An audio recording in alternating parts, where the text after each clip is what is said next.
இன்றே டவுன்லோட் செய்து உங்கள் ஃபேவரட் ஷோக்களை என்ஜாய் பண்ணுங்க.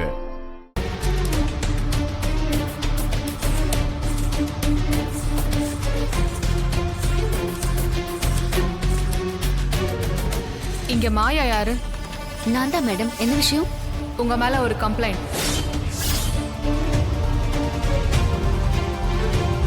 என்ன கம்ப்ளைண்ட்? இங்க ரோகிணி என்ற பொண்ணு உங்ககிட்ட டான்ஸ் கத்துட்டு இருக்காளா? ஆமா. அவ சரியா ஆடலன்னு சொல்லிட்டு அவ கால் முட்டில கம்பால் அடிச்சிருக்கீங்க.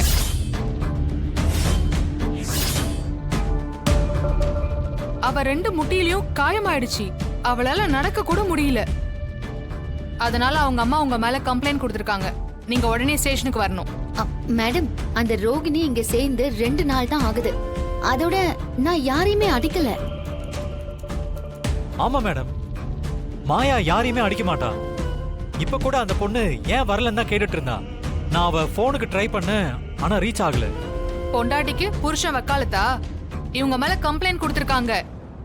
எந்த ஒரு விளக்கத்தையும் ஸ்டேஷன்ல வந்து சொல்லுங்க. மேடம், நான் தான் சொல்றேன்ல, நான் குழந்தைங்களை திட்ட கூட மாட்டேன். நீங்க வேணா இங்க இருக்கிற குழந்தைங்களை கேட்டு பாருங்களேன். இங்க பேச எதுவும் இல்ல, கிளம்புங்க. கூட்டிட்டு வாங்க. மேடம், ரோகிணியோட அம்மா பொய்யா கம்ப்ளைண்ட் கொடுத்திருக்காங்கன்னு நினைக்கிறேன். இதுல ஏதோ கண்டிப்பா தப்பு இருக்கு மேடம். முதல்ல 2 பேரும் வெளியே வாங்க.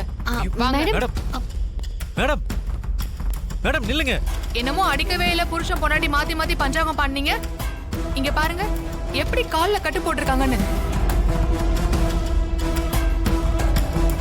ரோகிணி, எங்க போய் விழுந்து கால்ல அடிபட்டுக்கிட்ட?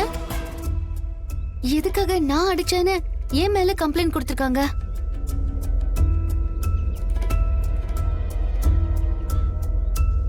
ஏங்க, குழந்தை எங்கேயோ போய் விழுந்து கால்ல அடிபட்டு இருக்கு போல.